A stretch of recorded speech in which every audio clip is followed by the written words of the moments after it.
We don't want you here anymore. Leave, you lazy person who works from home, my sister said angrily, and even my parents agreed. Leave. I'm tired of a family that doesn't appreciate me and my dog. If they're going to act like that, then I'll do what I want. That's when I decided to get back at them. My name's Kathy, and I'm 33 years old and single. I design websites as a freelancer, which means I can work from home using just my laptop. I have a spot in my house where I work, and I set my own schedule. Even though I had a good job, my parents started to interfere with my work about 2 years ago. One day, while I was working at home, my parents came over to visit. As soon as they walked in, they glanced around the room and began talking. Mom, this house is really spacious. It feels like we could live here too. You're right. There's even a spare room. Plus, it seems like a waste for Kathy to live in such a big house alone. Yeah, let's do it. We'll move in this weekend. My parents didn't even acknowledge me and made all the decisions without consulting me. I made it clear that I didn't want to live with them and said, "Hold on. I don't want to live with you guys." "What are you talking about?" My father's face turned red with anger, and he shouted, "You took control of this house, claiming it from your uncle, trying to make it yours. You've hit a new low. Take over." I simply had a conversation with Uncle, and he gave it to me. Don't try to justify yourself. In any case, our old house is crumbling. Your mother and I are moving in here this weekend. In reality, this house was a gift to me from my father's brother, my uncle, who always spoiled me. The ownership is still under my uncle's name, but he gave me permission to use it however I want. According to my father, our family home has deteriorated significantly, and it requires extensive renovations if we want to keep living there. My mother doesn't work, and my father's income isn't very high, so renovating the house isn't feasible for us. That's why they targeted the house I inherited from my uncle. I wasn't happy about it, but my parents had made up their minds to sell their own house and said they had nowhere else to go. I couldn't leave them stranded, so I reluctantly agreed to live with them. But as soon as they moved in, my parents started making sarcastic remarks. "Hey Kathy, you're in your 30s already, right? Don't you think about settling down and getting married? I'm content with my job at the moment. If you keep saying things like that, you'll just push any potential suitors away. Why don't you take a cue from your sister?" Well, my sister's marriage isn't exactly perfect, is it? But for now, I'm okay with how things are. At that point, my mother, who had been listening, chimed in. "Hey, don't speak ill of your sister like that. Unlike you, she's married and has a job at a company, you know. I may not be married, but I'm doing just fine with my work too. You're always glued to your computer. Are you earning money through some sketchy methods?" Sketchy methods? I earn my living through honest work. There's no need to be concerned. How dare you talk back to your mother? You're nothing like your sister. That's how it went. My parents kept comparing me to my sister. Yes, she has a job at a company, but she's only a temporary worker in an office position. I don't mean to belittle temp jobs, but I certainly make more money than she does. I understand that my parents' generation may not fully understand the idea of working from home, but it was still painful to constantly feel underestimated. Then, one day, while I was preparing dinner instead of my usually idle parents, the doorbell rang unexpectedly. To my surprise, it was my sister Sandy carrying a lot of luggage. "Huh? Sandy, what's happening?" "It's been a while."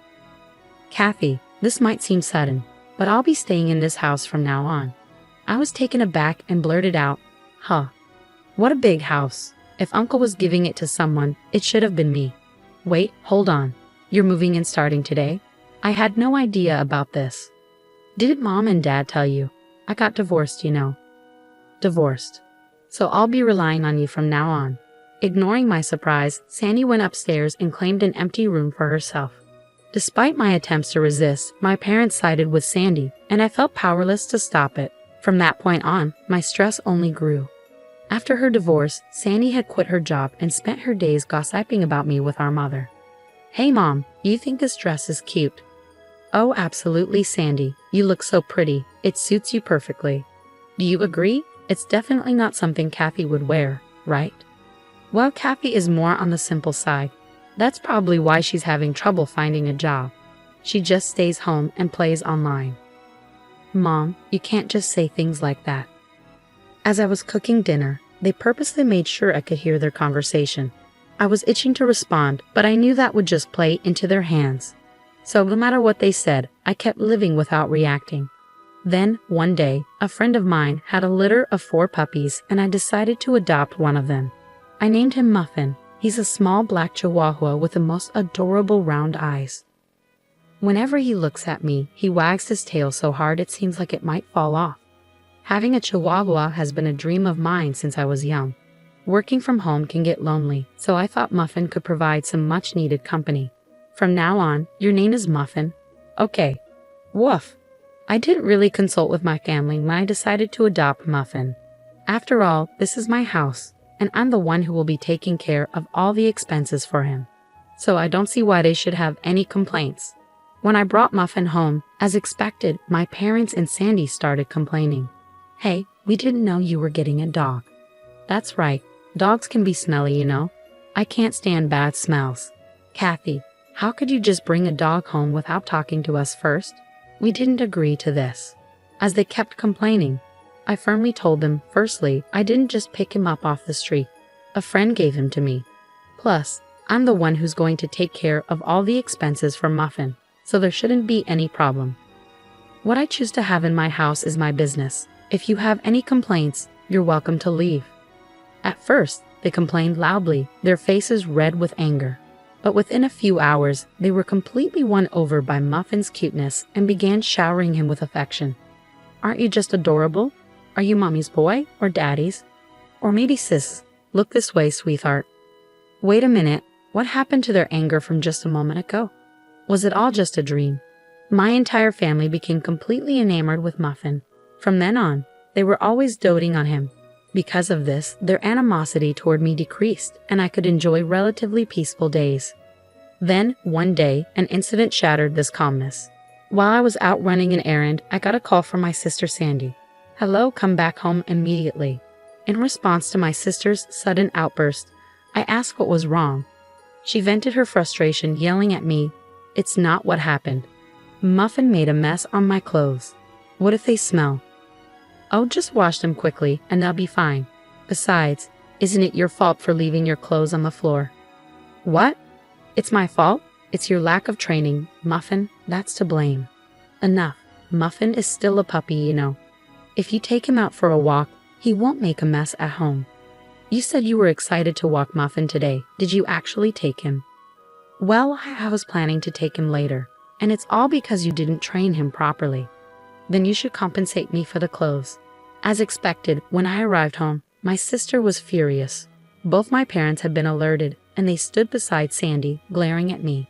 Sandy tossed the dirty clothes at me and started yelling again. I'm going to make you pay for the cleaning, got it? Why should I? It's your fault for not taking him for a walk and leaving your clothes on the floor. Shut up. Stop arguing back. This only happened because you brought this stupid dog home. What are you going to do about it? Calling him a stupid dog? You were fond of him before. Isn't it harsh to label him that just because he had a small accident? It's your fault for not training him properly. Take responsibility. Why can't my family think beyond their own convenience? While I was appalled by my selfish sister, my parents interjected. Hey Kathy, shouldn't you at least apologize to Sandy first? That's correct. All of this chaos is because of that Muffin you brought home. Can both of you just stop already? Puppies are like babies. Can't you forgive them for making mistakes once in a while? Pathetic. This mess is all because of this dumb dog. Kathy, you made the right choice by not getting married. If you were a mother, I doubt you'd raise a decent child. What? How could you say that? If you took him for walks properly and kept the house tidy, none of this would have happened. Finally, my sister raised her eyebrow and pointed at me, saying, I've had enough. I don't want you or this stupid dog here. Get out of this house. What? Didn't you hear what I said? I said, leave. We don't want a freeloader who works from home here. A freeloader who works from home? How can someone who's currently unemployed say such a thing? And who do they think is covering the household expenses? It's me. As I stood stunned by my sister's absurd remark, even my parents joined in. That's right, Kathy. Leave this house. Your presence only brings us bad luck. You're a jinx. All three of them kept insisting that I leave. In that moment, my anger boiled over. That's enough. I've had it. If this is how it's going to be, just wait and see. Fueled by a desire for revenge, I packed my belongings and left the house with Muffin. My sister's words only added to the tension. This is all because of you. If you had just done what I said, none of this would have happened. They still didn't grasp the severity of their situation, even though consequences awaited them. But I didn't care. Let them deal with it on their own. Hiding my smirk, I left the house with Muffin. As expected, a few days later, my sister called in a panic. "Kathy, please help. Something's wrong with the house." "What's going on with the house all of a sudden? We were given until the end of this month to leave." So what's the issue?" "What do you mean, what's the issue? Why are we being told to leave?" "Well, I've made the decision to sell the house." "What?" At my words, Sandy seemed to freeze, her voice trembling. She barely managed to speak. "What? What does that mean? You've decided to sell it. You don't have the authority." "Well, actually, I do. You see, that house became mine a month ago." "What?" "Yes, I officially inherited the house from my uncle. And yes, the title is in my name." It's no wonder Sandy was shocked. I hadn't mentioned this to anyone. You're joking, right? Even if Uncle transferred the title to you, you can't just sell it like that." I was concerned too, but right after you told me to leave, I spoke with Uncle. He confirmed that the house is now yours, Kathy. He said, "Do whatever you want. You should get away from that awful family as soon as you can." "What? That can't be." Whether they had been listening to my conversation with Sandy on speakerphone or not, my parents began to protest. "Kathy, stop this nonsense. We have nowhere else to go if we leave this house." "That's correct. It's unthinkable to treat your own family like this. If you're a good daughter, show some respect to your parents." "Respect?" I questioned them quietly. "What are you talking about? You've always favored Sandy over me. Who do you think has been supporting your lives for the past few years? You all had nowhere to go, so I reluctantly let you move in with me." With an unusually firm tone, my parents were left speechless. Without waiting for a response, I continued. "Who treated me and Muffin like burdens and kicked us out? It was all of you, wasn't it? Trying to find happiness by forcing out the original resident is shameless. You people belong in hell." At my outburst, my father pleaded, "Please help us. We're sorry." "I don't care. Figure it out on your own, you fools." With that, I hung up the phone with a loud click. Then, I blocked every family member's contacts. Seeing me raise my voice, Muffin looked up at me with a worried bark. "I'm sorry, Muffin, for shouting. It's okay now. I'll protect you. I'm really glad I could rescue you from that family that treated you so poorly." Later on, it seems my parents and sister were forced to leave the house at the last minute despite their desperate attempts to cling to it. With my father's meager income and my unemployed mother and sister, it's unlikely they can lead a decent life. Rumor has it that my sister is constantly being pressured by my parents to find a job. Their family dynamics seem to be deteriorating by the day. Although I have no interest in how they're doing, it's clear that their living situation has worsened since I left. It's a classic case of getting what they deserve. They brought it upon themselves. Meanwhile, I'm enjoying my days filled with joy with my beloved dog in a new pet-friendly apartment. I can work whenever I please, and there's no one to complain about it anymore.